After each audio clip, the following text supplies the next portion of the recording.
Aha! Okay, let's see what it looks like this day. Ha.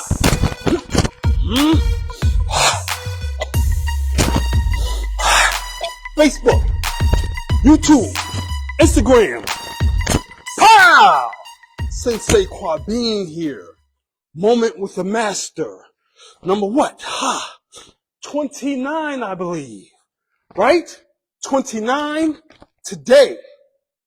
Moment with the master. Mind over everything. Whew. Mind over everything. Mind over everything. People have phrases.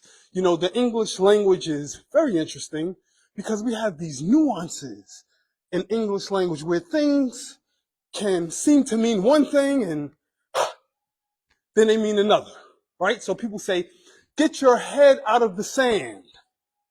They make statements like that. Or get out of your head. Get your head out the sand. Get out of your head, meaning move from the cerebral place into more of a feeling space, right? Isn't that dominant these days? They're trying to get us to feel more, to be more compassionate. We need it. Empathetic. We need it. Okay. Feelings are important. Feelings are important. Oh my God. So this camera. Feelings are very, very important. Now, but notwithstanding feelings, I'm going to swing the pendulum back for a moment and move back into the mind space. We're going to swing the pendulum and focus on the mind for a few moments. Compassionate and empathetic, let's do it, please. Exercise it. But let's move into the mind space where we think, meditate, move, and exercise. And these characteristics, they flow out of what happens in our mind. I'm going to connect in a little bit the mind and thought connection. The mind and thought bridge. Mind thought bridge. Now, here's what I'll say. Out the gate. Fortitude. What is fortitude? That is our ability to stay and stick with something. Back in the day, they had this word phrase called stick-to-itiveness. Right? Fortitude.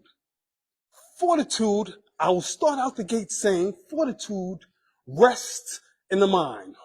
Fortitude regarding what, Sensei Kwabene? Fortitude regarding the activities that govern our living, the activities that govern our efforts, the activity that governs our enterprises. Fortitude rests in the mind. You know, often we start out on trips, sometimes A to B. It might be state to state. Yes? New York to Virginia, state to state. And in between the 2 points is what I might call the trip. Or, let's say you get in Virginia, let's say you even going through West Virginia, and you end up in West Virginia mountains. You're in what I call the gap position, right? It may be a period of challenge of getting you from point A to point B, or state to state, or position to position. In that trip, it may be a point of challenge called the gap position. And sometimes in the gap position, it's difficult to know whether or not you should press forward or turn back. It's hard to know whether maybe you should take a break or keep pushing. The gap position. But what about the mind that helps us in those times and periods where we might realize we're in a gap? You might even call it a challenge in life. Let's say you're going through a period of development, a period of growth, a period of output, and you're in a valley within that period. You're not at the mountaintop because, you know, things go in waves, right? They go in waves. Things have seasons, right? And phases. So you might be in a valley position. Fortitude of the mind. This is something that we carry in our tool chest to help us through gaps, valleys, whatever it is that's keeping us from getting to that other position where we feel more secure and definite, right? What about the period between, paycheck? A lot of us out here, we're doing the best we can. Paycheck, to paycheck to paycheck to paycheck. And listen, even if you're not totally paycheck to paycheck, you want to know what? You're paycheck to every other paycheck, or paycheck to every third paycheck, or paycheck to every fifth paycheck. But let that number of whatever it is for you pass by, and what's going to happen is you're going to be in that valley of despair. We're talking fortitude. Fortitude, the things that drive us to push past the challenges and the difficulties that we face in life. Fortitude. Fortitude rests in the mind. So, you know how we take hold of fortitude? It's a measure of our initiative, right? I talked about before. We have these things called intent statements. What is our intent, right? Initiative and intent. How are we pushing forward? What do we have at the starting line? What are the elements that we're carrying with us in our backpack at that trip? The starting line of that trip. Our initiative.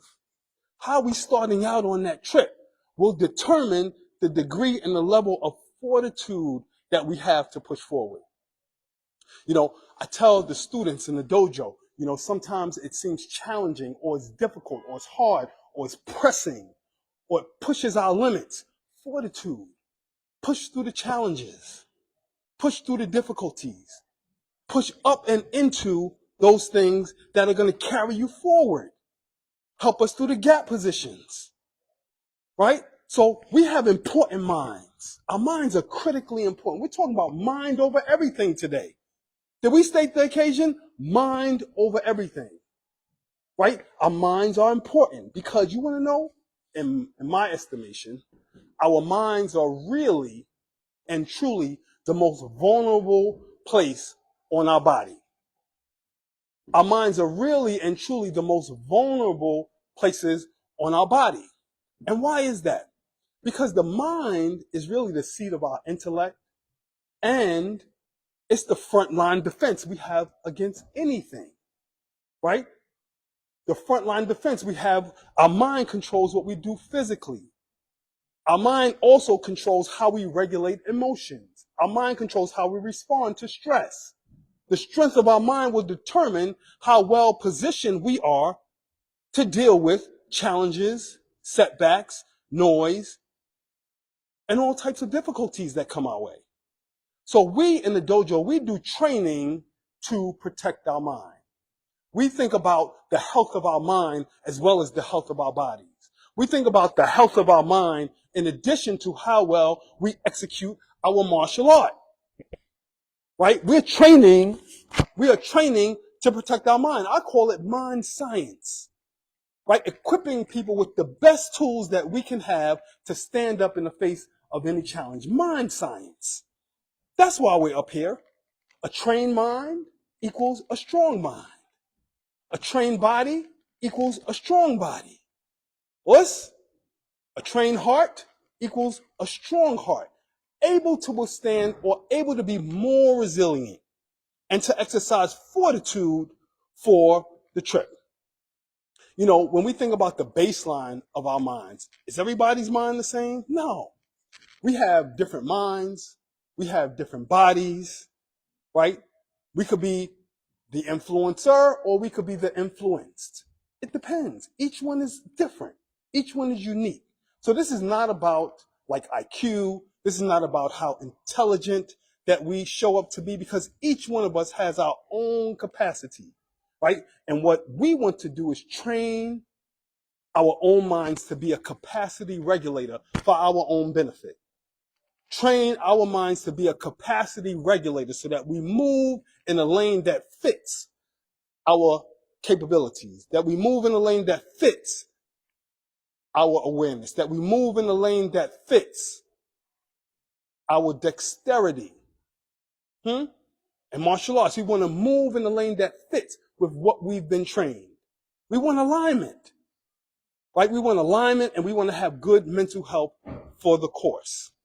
You know, one thing I've noticed in training in martial arts, the more that I train, maybe even the more that my skills develop, maybe even the more deadly or the more tactical I can be. right? I find that something else develops along with that, and that is my mind. The humanity of my mind develops along with that. The thoughtfulness of my mind develops along with my thoroughness. The calmness of my mind develops along with my capacity. And that's true in martial arts. So I say with fortitude, don't give up. Always track on purpose. It's mind over body for us, right? It's mind over body. The mind tells the body to do anything. The body really can't tell the mind to do anything. And that's the essential martial arts discipline, right? It's mind over body. We trained our bodies through the exercise of our mind. We got upset. I'm going to the dojo. Train mind first. And then we put our bodies in position to exercise the training. So what we do want to avoid, is being a little bit closed up there. Hey, police, I told y'all last time I'm up here doing the moment with the master. Hold up.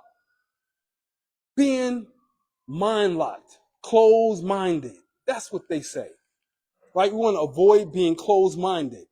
In a major city, they could be landlocked. That means there's no place for development, no place for building, no place for any type of building activity. But the mind could be similarly locked. The mind could be closed to the point where there's no building that can happen. We can't learn anything. We can't position ourselves for greater gains because the mind is locked. Right? We want to open our minds and make sure that we have room to maybe change our mind in ways that can change our life. Change our minds and unlock our minds to the capacity that we have. Unlock our minds to what is possible for us to build so that we become the influencer instead of just the influence. We want to be mindful of our intent because our intent in our mind, it governs our actions. So as we train our mind, we're really training ourselves to be intentional about what we do. Don't give up. We're training our mind to have a different mind, a better mind. Don't give up. We want to know that we can be moved, and we want to know that we can move more than we can be moved. Right? That's where the baseline is for us, and we want to make sure that we have capacity regulated so that we bring out of our minds the things that will bring us goodness and fruitfulness. We know that the mind is a very powerful tool. We use what we call the useful mind. Right? We want to put a force field around this useful mind and protect our mind. Protect our mind so that we have a good mental health balance going forward. Treat it well. Meditate. Feed the mind with good information, good content, good thoughts, good reverberations. And the mind will reward you heavily. It's mind over everything. So when people say, get out of your head, we say, we're getting in our heads to become acquainted and to build up a strong mind. This is Sensei Kwabene here with this moment with the master number 29, talking about your mind. It's mind over everything. People, take care of yourself. It was recently Mental Health Awareness Month, when everybody should just know that the mind is the seat of all that regulates your life. Take care of it, feed it, treat it well, and it will reward you in the long term. This is Sensei Kwabene, moment with the master number 29. And as you know, taking care of that mind. Until next time, say to you all, us, I'm up out of here.